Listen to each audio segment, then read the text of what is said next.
We are going to explore finding our center, but lying on our side. This gets very interesting because we find out very quickly whether or not we prefer front or back body, okay? Now, there is a standing version for this as well. So down we go. And I am lying on my right side, and I'm lying in a straight line. Like if I was standing and someone just tipped me over and put me on my side. This arm is reaching out, and sometimes it's nice if you feel like your head is really tilted down, you can get a blanket, a pillow, and put it here. So I'm going to grab one. I should have grabbed one before. There we go. And let's examine why. So if my head's all the way down and I think about the alignment of my spine, where is my occipital bone in relationship to its buddy, the sacrum? So it's not an emergency, but if you can do it, why not? So now I'm going to grab a little blanket, pillow. Now when I lift the head up, I am more in alignment.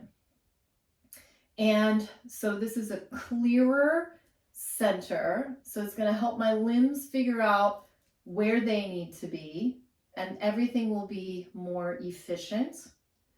Also, my nervous system is going to be more balanced. And lastly, like I said, we're lying on our side.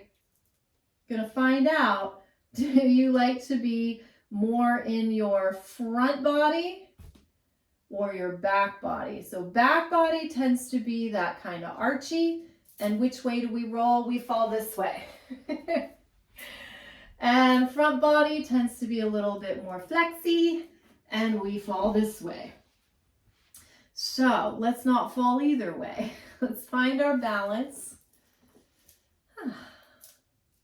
And we want to be in relationship with gravity and space here as well. So we could, say, oh, I want you to lift that side up, make that little house for a mouse. We could. But honestly, do we need to? I say no. I say, and what I say goes. If you disagree, you can lift that side up, okay? This is a democracy. But I do say, why not let it soften? Find more support.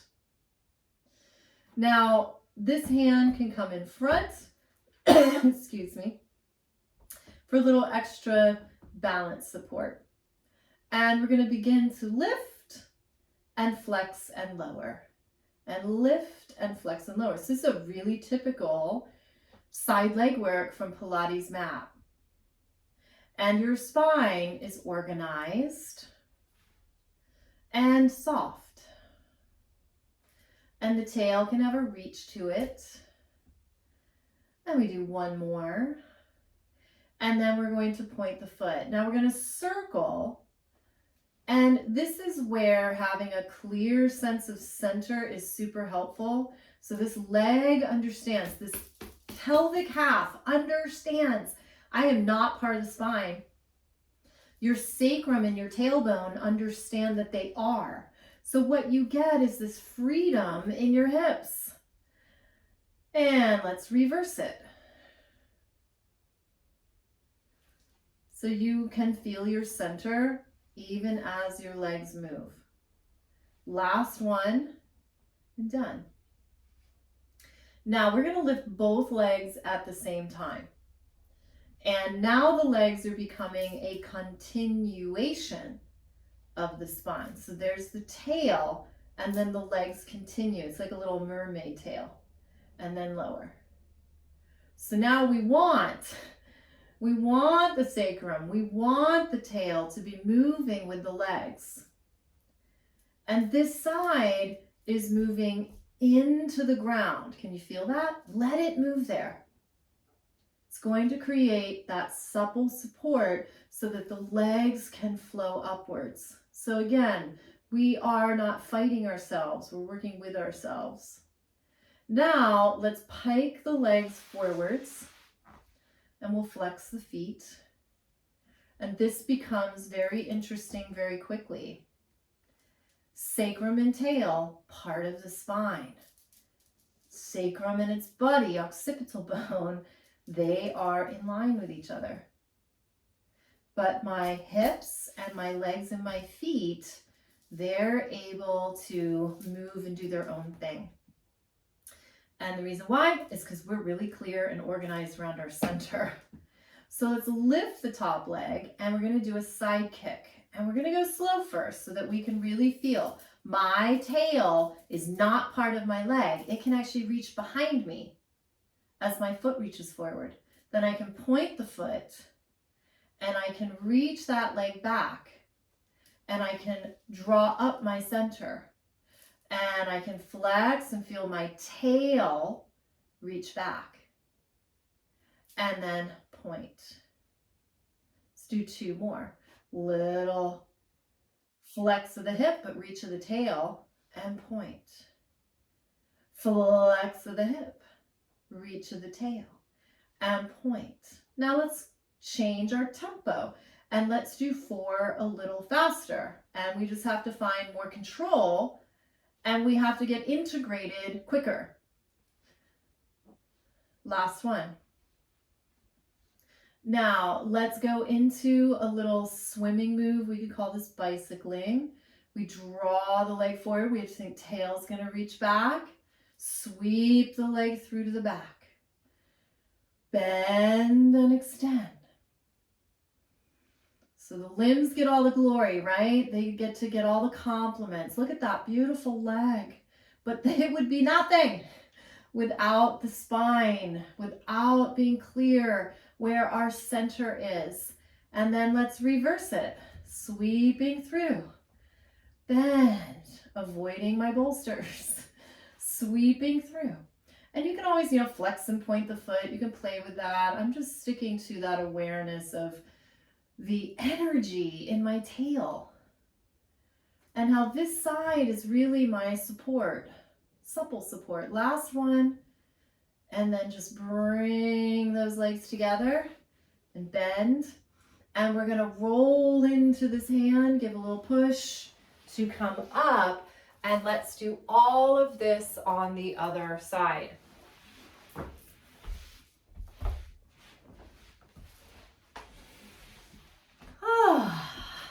Feels good to switch, doesn't it? I'm sure your hip is like, thank you. So here we are. Lengthening the legs out and pause. It's really good to just take a pause. Be like, where am I? If you don't know where you are, it's really hard to get to where you want to go, at least efficiently.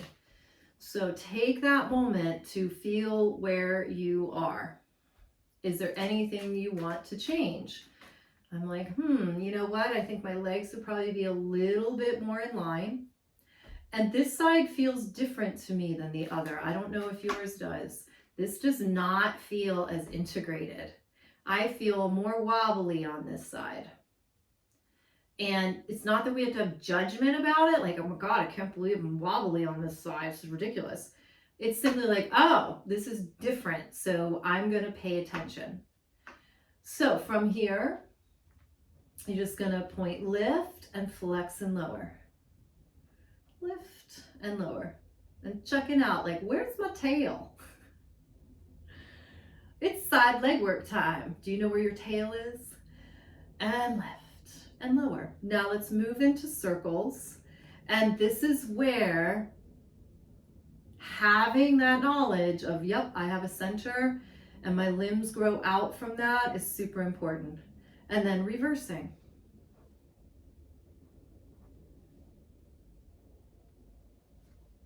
Last one, and lower. Now we're going to lift both legs up. Now the tail gets to be with the legs. Tail goes with the legs. Notice this side moves into the ground. This is a side bend. We're just laying on our side. And return. Last two. And the legs can reach out into space. They can feel their connection. Reach and returning. We're going to move into our side leg kick. So we're going to bring the legs forwards. Pause. Where's your tail? And how about your buddies? Sacrum and occipital. And here we go. Slow to start. Lot of value in slow. Slower is harder. And then you're going to reach. But remembering, slow is where we're able to find any habits and actually begin to shift them. Because we give just enough space to make a different choice. And reach. As that leg goes forward, tail is reaching back. It's got its own little energy. Now we're going to do 4 more with a little momentum. And kick. And we're like, can I keep my tail separate? How organized did I get? Last one. And pause. Beautiful bicycle, or we can call it a little swimmer moves. Just reminds me of Esther Williams in the pool doing this, swimming, and a bend and reach and a bend and reach. And let's do one more. And then reversing it. So you're going to bend, reaching back. My plant's in the way. And forwards, tail reaches back. We keep the leg at the same height. That's challenging. And here we go. One more time. And rest. Roll into that hand for a nice little yield push to bring yourself up. Fantastic. So a little side leg work with that awareness of center.